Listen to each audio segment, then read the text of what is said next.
tirem essas certidões para você conseguir fidelizar o seu cliente, você evitar problemas para você, porque você pode ser responsabilizado civil e criminalmente por falta de diligências que eram parte do seu trabalho fazer. Hoje, nossa Educação em Foco, nós vamos falar sobre diligência registral. Bom dia, Pedro. Nós sempre tratamos aqui sobre estratégias negociais, estratégias jurídicas na hora da negociação imobiliária, de modo que a gente possa atingir a meta de vender um imóvel por mês, todos os meses. Esse é o nosso objetivo principal aqui. E hoje, então, falaremos sobre diligência registral. O que é? Bom dia, Rosi. O que é a diligência registral? Quem está aqui, quem que já fez, quem que tem essa prática, comenta aqui para mim. Quem que tem essa prática, já fez, sabe como é que faz por completo? Comenta aqui comigo como que vocês têm trabalhado. Se vocês já pediram certidões. Vamos lá. Pessoal, diligência registral é aquela análise que nós fazemos para investigar, para analisar documentação de imóvel. Mas não é qualquer documentação.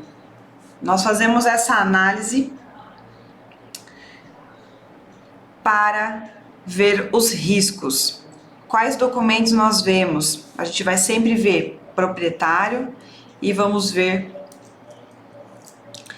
o imóvel. Então, nós vamos primordialmente analisar proprietário e imóvel, tá? Bom dia, pessoal. Vou mandando um aviãozinho aí pro pessoal para vir na live, conversar. Tô tentando resolver aqui o probleminha do YouTube. Então, a diligência registral ela também é chamada de due diligence, tá? No latim, usado como due diligence, visa analisar os proprietários atuais, os proprietários anteriores dos últimos 10 anos, tá?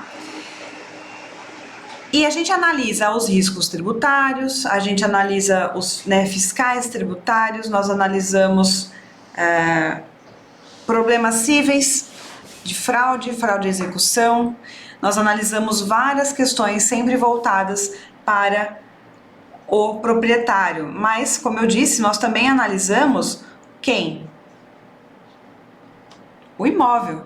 A gente tem que ver se o imóvel tem algum problema. Vamos imaginar que você trabalhe com um imóvel que seja rural.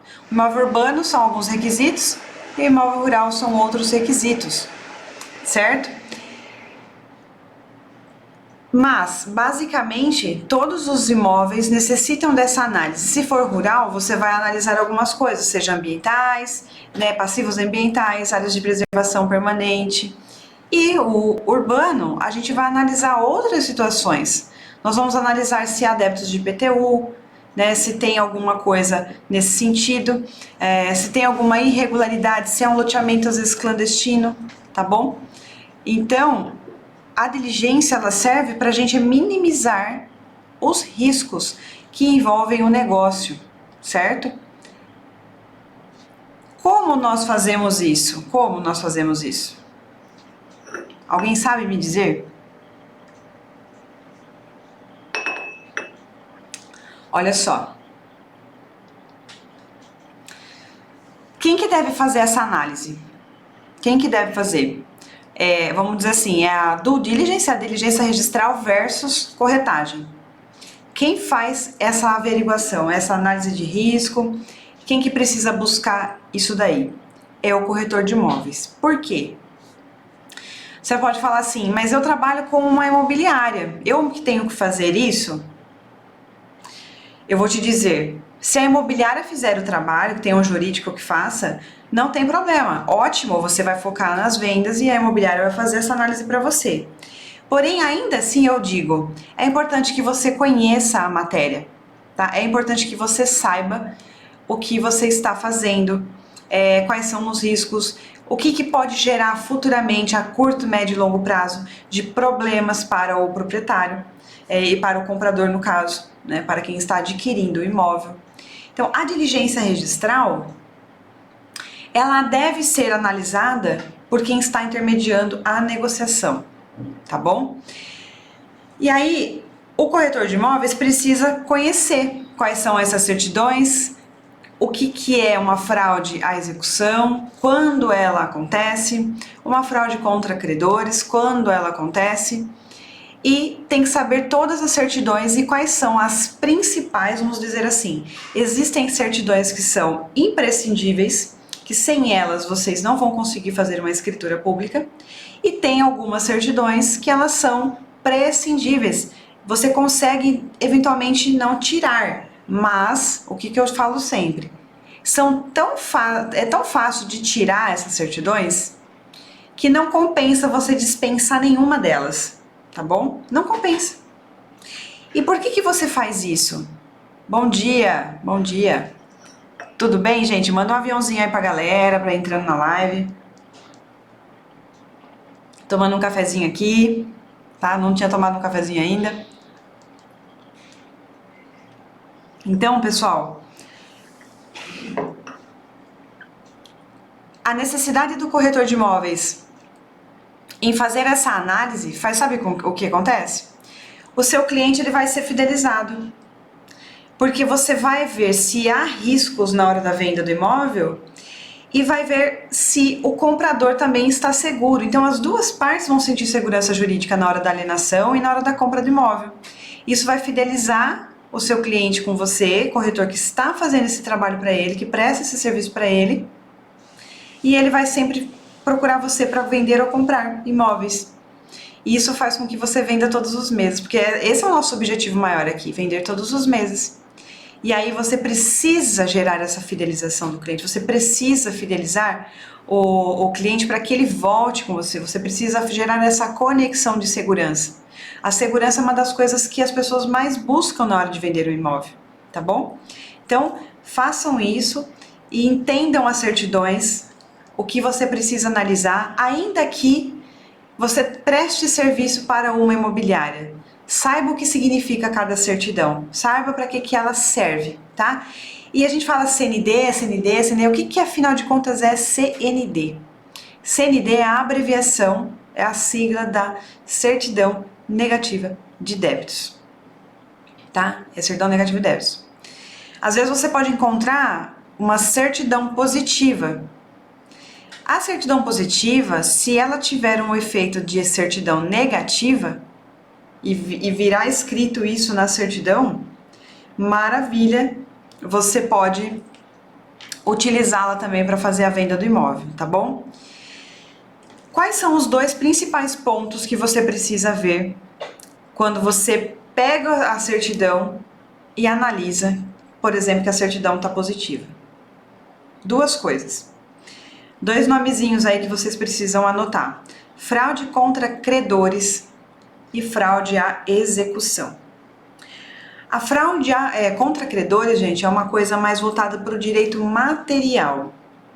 Ou seja, você precisa saber o que é a fraude contra credores e por que ela é baseada no direito material. Olha só, quando uma pessoa tem muitas dívidas e ela começa a vender, a se desfazer do seu patrimônio, vocês vão escutar a expressão dilapidação patrimonial. Quando você ouvir essa informação, esse termo dilapidação patrimonial, quer dizer que alguém está se desfazendo dos seus bens. E quando uma pessoa tem muitas dívidas e ela começa a fazer essa dilapidação, ela começa a ir atrás de desfazer o patrimônio dela, visando prejudicar credores, nós temos a fraude contra credores. É uma fraude que ainda não necessariamente tem uma execução em curso. Às vezes tem um processo de que a gente chama de processo de conhecimento. Ainda estão sendo desenvolvidos os termos do processo, de um modo bem simples para explicar para vocês, está se conhecendo ainda os fatos do processo, as provas, para ver se de fato houve uma fraude à execução, vai haver uma fraude à execução ou uma fraude contra credores. E quando a pessoa começa a vender demais os seus bens e ela tem várias dívidas e o seu passivo, que são as dívidas, fica maior do que o seu ativo, que são os bens que ela tem, neste momento, você tem essa fraude contra credores, tá bom? Isso não pode acontecer, porque isso pode gerar um problema futuro na hora da compra e da venda do imóvel. Então, o comprador, ele pode vir a perder o seu imóvel devido a essa fraude, tudo bem? E aí nós temos o que? Nós falamos da fraude contra credores e agora nós temos que falar da fraude à execução. O que é a fraude à execução? Vamos imaginar que existe uma execução fiscal em andamento. Você tirou a certidão e existe uma execução fiscal em andamento, um IPTU. A pessoa não pagou, o proprietário não pagou e a prefeitura entrou com uma ação contra esse proprietário, que é o seu cliente proprietário. Aí você verifica lá que existe essa execução fiscal. Então já é uma execução em curso, ou seja, eu não preciso de grandes fatos e provas, porque eu já tenho uma execução. Tá? O termo diz fraude à execução. O que você tem que observar essencialmente nesse momento? Durante o curso da ação de execução, se o imóvel for vendido, você pode ter um problema no futuro com o cliente comprador, porque já tinha uma ação em andamento e essa ação pode ocasionar a penhora do imóvel e, consequentemente, um leilão judicial. E o proprietário que vendeu o imóvel perder o bem. Essa venda ficar ineficaz perante o credor, e aí o credor vai pegar o imóvel que você acabou de efetuar a venda. Certo? E aí a Tami, né, tá me perguntando como saber se o cliente está passando por um problema como esse.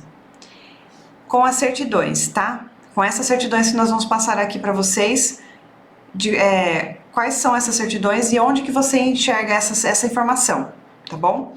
E é importante que vocês analisem, porque se você olhar o processo e verificar que esse imóvel está sendo vendido durante a ação de execução, vocês vão ter que analisar se o risco é baixo, médio ou alto, para dizer para o seu cliente, olha, você precisa primeiro resolver o problema para depois você vender, ou esse problema não vai afetar a venda do imóvel, porque às vezes o valor é baixo, enfim, tem que analisar processo por processo, todas as ações, tá bom? E nós temos uma lei federal que cuida disso, tá? É uma lei federal que traz a informação das necessidades, de quais certidões são necessárias. E cada estado tem uma norma específica que pode mudar um pouquinho uma necessidade ou outra. Então, dependendo do estado que você estiver, sempre dá uma olhadinha nas normas da corregedoria do estado que você atua. Cada estado tem a sua, fora essa lei, essa legislação federal que se vocês quiserem anotar, é o decreto 9.3.240 de 86, que regulamenta a lei 7.433 de 85.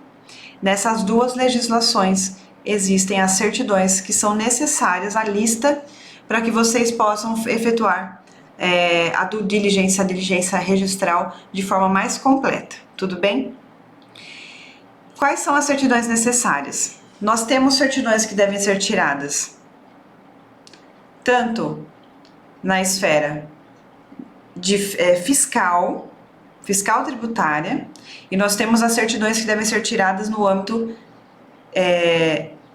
processual, tá? Como que funciona? Todos nós, seja pessoa física, seja uma empresa, pessoa jurídica, nós temos que pagar tributos, certo? Nós temos que pagar tributos. Nós pagamos tributos federais, estaduais e municipais. Quando uma pessoa coloca o imóvel à venda, você precisa pedir no âmbito fiscal tributário algumas certidões, que são certidões que dizem se você tem débitos federais em seu CPF ou em seu CNPJ, se você for uma pessoa jurídica, se você for dono de uma empresa. E aí você vai ter que buscar na Receita Federal a certidão negativa de débitos federais, que inclui o quê?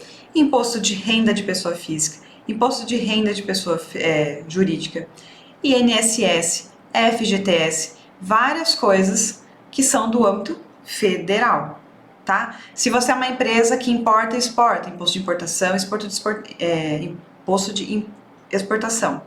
Então, são débitos fiscais federais. Então, lá no site da Receita Federal, vocês conseguem emitir essa certidão, tanto da pessoa física quanto da pessoa jurídica, ok? E lá você vai ter, essa certidão tem um prazo de validade de 180 dias, e para você utilizar essa certidão na venda do imóvel, você precisa estar com essa certidão dentro do prazo de validade, ok?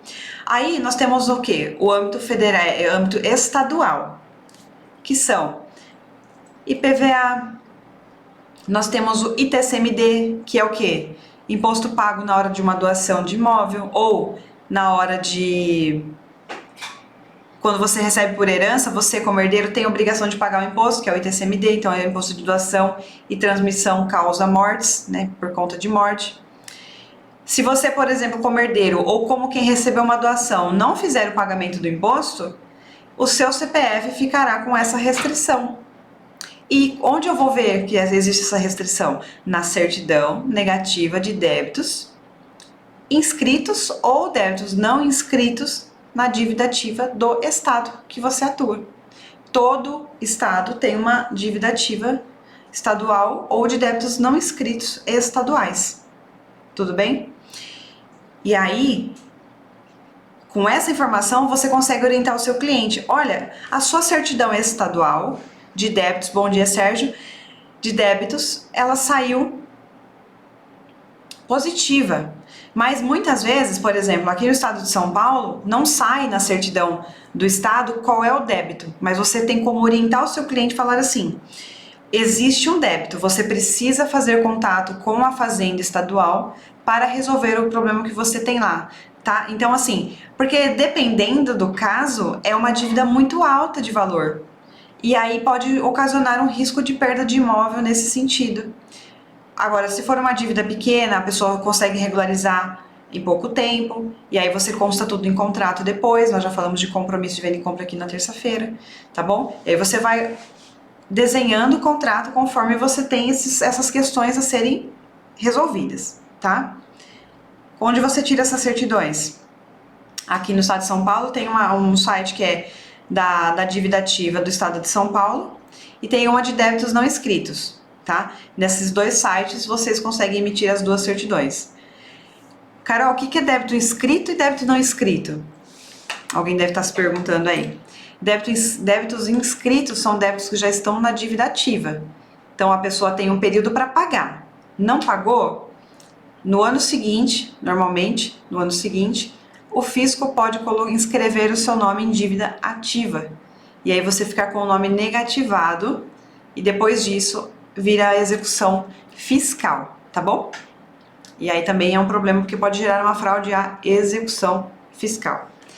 Também nós temos os débitos municipais. Quais são os débitos municipais? Você pode ter um ISS se você prestar serviço, por exemplo, no seu município. IPTU. Esse daí é o mais comum na venda de imóveis que você analisa. E ele não é relativo ao CPF ou CNPJ da pessoa, ele é relativo ao imóvel. Por quê? IPTU, gente, ele segue o imóvel, ele não segue a pessoa. Então, mesmo que um comprador venha a substituir, por exemplo, seu cliente proprietário, você achou um comprador, o comprador entra no imóvel, comprou, pagou, tá tudo certo. Tudo lindo, maravilhoso. Aí, de repente, aparece um débito de 2, 3 anos para o comprador novo pagar. O que vai acontecer? O comprador fala assim: isso aqui não tem nada a ver com isso, eu nem tinha esse imóvel. Aí ele vai te procurar, é certeza que ele vai te procurar.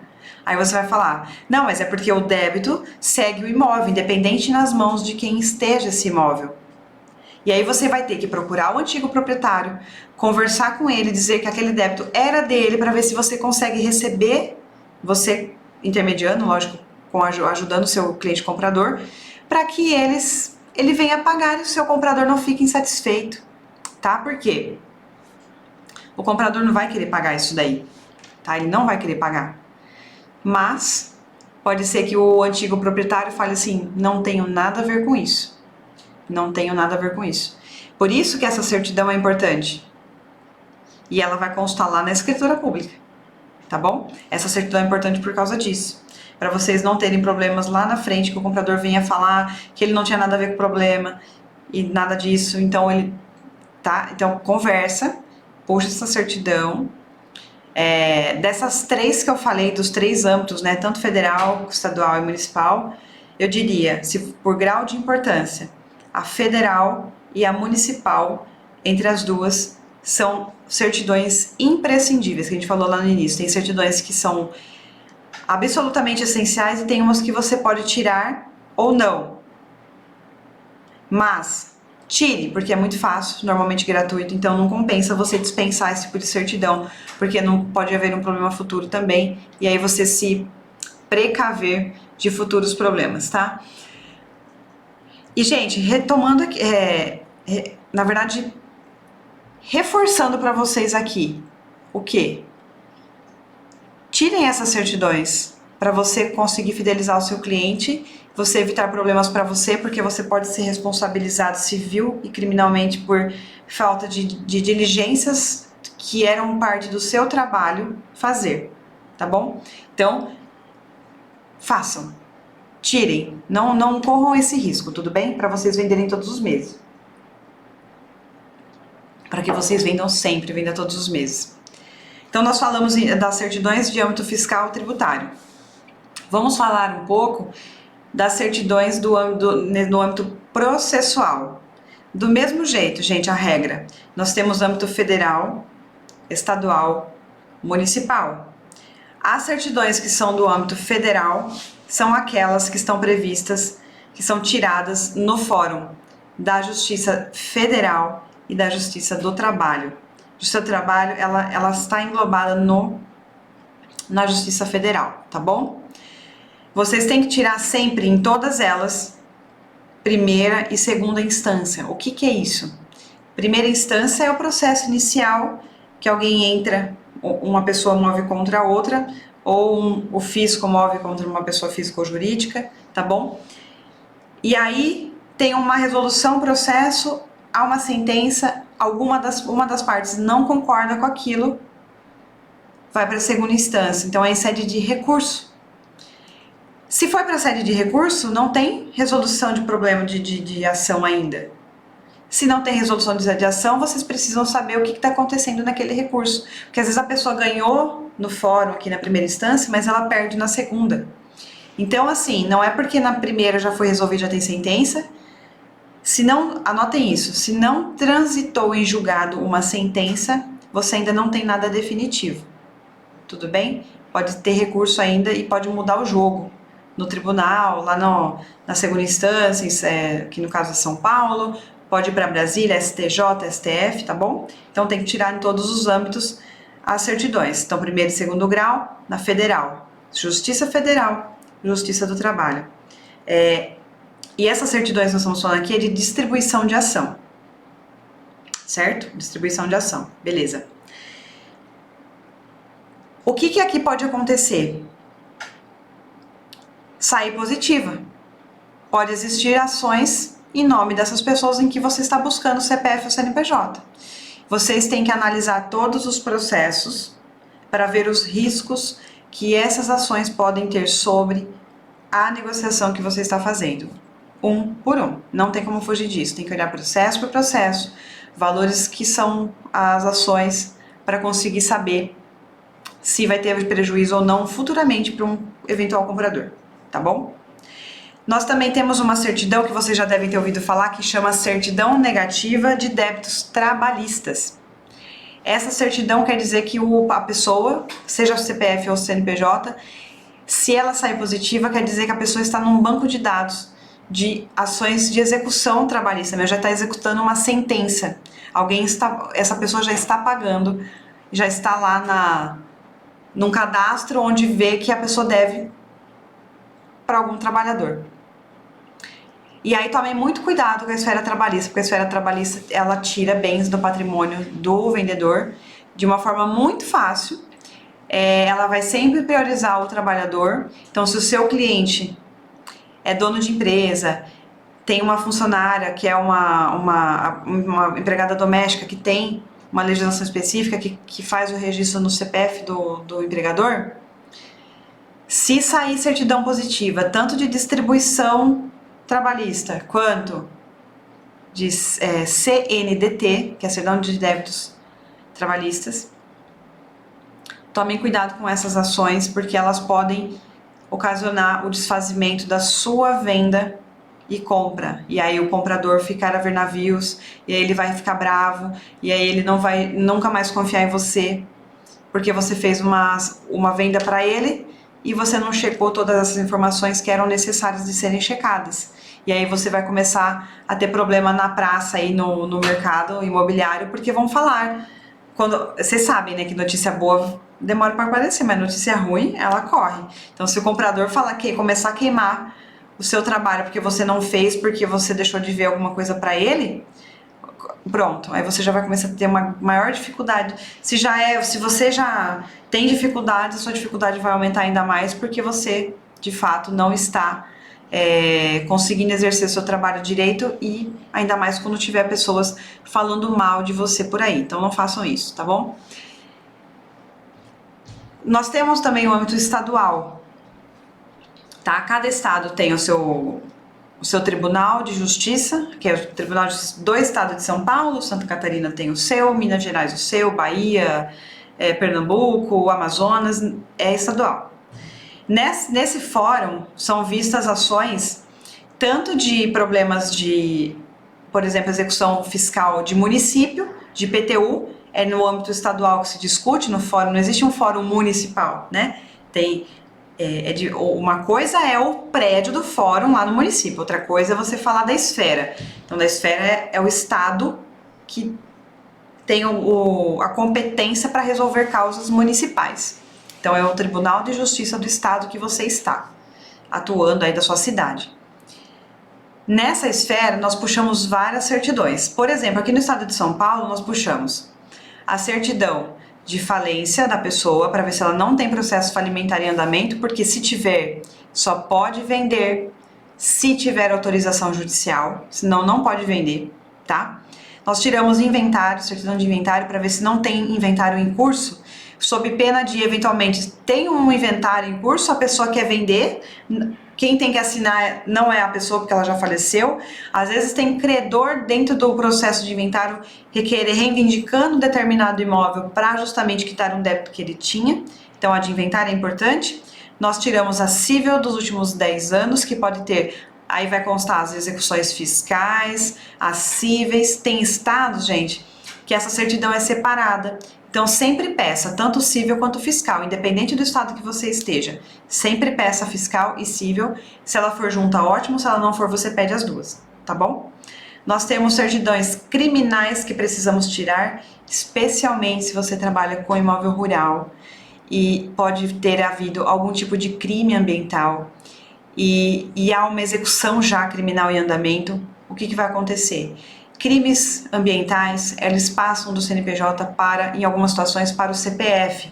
Então, não é porque é dono do CPF que ele pode não ter crime ambiental. Ele pode, se houve, dentro da legislação, tem alguns requisitos específicos. Então, puxa essa certidão para saber se ninguém está executando criminalmente o seu cliente. Por quê? Se alguém estiver executando criminalmente, é problema, toma cuidado, vai ver o que acontece, vai ver se não está havendo expropriação de bens, justamente para o seu cliente proprietário não perder o imóvel, e às vezes você tira a criminal e se ela estiver limpa, beleza, se ela não tiver, vai entender o que está acontecendo, porque o comprador também pode vir a perder um imóvel por conta de execução criminal do seu cliente proprietário, tá bom? Essas certidões estão no site do Tribunal de Justiça, isso mesmo, no site do Tribunal de Justiça, de cada estado, tá bom? Cada estado tem a sua certidão. Alguns estados, aqui a gente não paga para emitir essas certidões, em alguns estados são pagas, aí você fala com o seu cliente, proprietário, que é ele que tem que pagar essas certidões, tá bom? É o proprietário, não tem como ele não pagar, porque é para segurança dele, é para segurança do comprador. Se o comprador não tiver segurança para comprar o imóvel dele, a pessoa não vai comprar, ela não vai querer comprar um imóvel que ela não tem garantia que ela não vai perder depois, tá bom? E aí vocês fazem o pedido dessas certidões. Outras certidões que são necessárias também, que eu sempre oriento a pedir. Nós já falamos da matrícula do imóvel, que é importante tirar, né? A matrícula também tem informações sobre existências de ônus ou problemas com o imóvel. Se não tiver nada na matrícula, já é um ponto muito positivo. Se tiver alguma coisa na matrícula, gente, vocês vão ter que investigar o que é para tentar orientar o seu cliente a resolver aquele problema antes da venda e não depois, antes, tá? Já vai orientando ele a fazer essa regularização. Protestos também precisa ser tirado, certidão de protesto da cidade, aí que está a localização do imóvel. Certidão de condomínio também precisa, pede na administradora do condomínio, se você estiver vendendo um apartamento, uma casa dentro de loteamento fechado, que tenha associação de moradores, pede para a administradora do condomínio essa certidão, porque isso também pode gerar um problema no futuro. A gente também tira a certidão de autarquias, no caso de... A gente também tira do DAIA, que é Departamento de Água e Esgoto, que é uma autarquia municipal que cobra água e esgoto, também a gente tira por precaução. E nós tiramos também, que eu oriento fazer de CPFL, aqui no caso é Companhia Paulista de Força e Luz. Eu não sei o estado que você se encontra, a cidade que você está, mas também o nome muda, mas é de energia elétrica, tá bom? De energia elétrica, pede o débito, a certidão negativa de débito da energia elétrica e do imóvel para não ter problema, tá bom? Não ter problema, porque eu já vi acontecer na prática problemas com isso. Acho interessante a certidão de nascimento. Carlos, a certidão de nascimento, na verdade, ela é um requisito de certidão tirada quando você pega o imóvel para trabalhar. Essas certidões que eu estou comentando hoje são certidões para fazer a diligência registral, né? Para você saber se existem débitos e processos em nome tanto da pessoa física quanto da jurídica. A certidão de nascimento, quando você vai prospectar o imóvel para colocar à venda, você já pede a certidão de nascimento ou de casamento, mais a certidão de matrícula e o IPTU do imóvel para você analisar, ver se está tudo redondinho, essa primeira parte. Aí depois você começa já a pedir essas outras certidões, tá bom? De quem que a gente tira essas certidões, gente? Pessoa física e jurídica. Onde? Onde a gente tira? Local do imóvel e residência, domicílio das partes, do vendedor, tá bom? Tem que tirar dos dois lugares. Por quê? Imóvel, quando você vai entrar com uma ação que é relativa a imóvel, você tem que entrar na localização do imóvel, uma regra de processo, uma regra processual isso, de processo civil mesmo, tá? E por que da residência ou domicílio da pessoa? Porque a regra geral do Código de Processo Civil eu entro com ação no local do domicílio do réu. Então, se eu entrar com uma ação contra alguém, e esse alguém for um proprietário, a gente tem que saber aonde que ele mora, e vai estar essa informação lá na matrícula, ou num comprovante de residência, e você pede a certidão, porque provavelmente, para quem tem certidão não estadual, tá bom? É na sede do município. Se a pessoa jurídica tiver várias sedes. Quando a gente pede lá na matrícula do imóvel, vai constar o quê? O endereço da sede da empresa, tá? Não vai constar normalmente do endereço da filial. Se for o endereço da filial, sempre dá uma olhada lá na matrícula, qual é o endereço que consta na matrícula. É esse que você pode se basear, tá bom? Então, mesmo que ela tenha filiais, foi o CNPJ, porque muda o CNPJ de acordo com as filiais, não é o mesmo, tá? Às vezes a raiz é igual, a raiz que são os primeiros números e muda o final. Mas no registro, lá na matrícula, vai constar o CNPJ específico e o endereço da localização daquele CNPJ. É esse daí que você se baseia, tá bom? Ou do contrato, se não está registrado em uma escritura, eventualmente, olha, quem está falando com você e pega esse endereço aí que tá lá na matrícula ou no contrato, no caso da pessoa que tá vendendo, porque vai ter o imóvel específico, tá bom? Então façam dessa forma que dá certo. Então sempre peça desses dois lugares. E gente, repito, reforço sempre, façam isso sempre, em todas as vendas que vocês pegarem, em todos os imóveis que vocês pegarem. É um tempo que você perde, entre aspas, fazendo, mas que você vai ganhar absurdamente a longo prazo, no seguinte sentido, de tempo, você não vai perder tempo com coisas que não dão certo para vender, e você vai gerar a conexão e a segurança jurídica que o seu cliente espera de você. E aí você vai vender todos os meses, tá bom? Isso daí é imprescindível. Façam que vocês vão ver como vai ser diferente quando você apresentar um dossiê aí do seu trabalho, do que você fez para o seu cliente. Ele vai se sentir muito confortável em trabalhar com você, ele vai te indicar aí, ó, para um monte de gente. Tá bom? Pessoal, alguma dúvida a mais? Deu para entender um pouco mais sobre isso? Nas próximas lives eu vou trazer 4 casos práticos para vocês.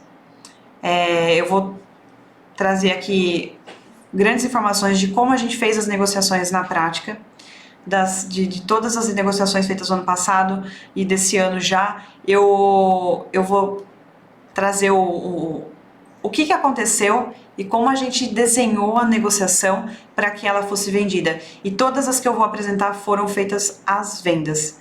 Terças e quintas às 7h47, Carlos, tá? Terças e quintas às 7h47. Então, semana que vem eu começo com um tema já, um caso prático. Como que você... A ideia aqui, gente, é apresentar... facilitar e mostrar para vocês como que dá para fazer a negociação num caso super complexo, tá bom? Muito bom. Então eu conto com vocês na próxima terça sobre isso, falaremos sobre já um caso prático. Compareçam aqui pra gente discutir. De repente você já deve ter tido aí um caso parecido, não sabia como fazer, e aí você vem aqui pra gente bater um papo às terças e quintas, 7h47, a gente vê como resolver esses problemas, tá bom? Então, gente, muito obrigada pela participação, quem ficou aqui comigo até agora. Foi muito bom estar com vocês. Espero que tenham conseguido aprender mais aí sobre certidões, a importância delas, a necessidade delas para vocês venderem todos os meses, tá bom? Obrigada e até terça-feira. Até mais. Tchau, tchau.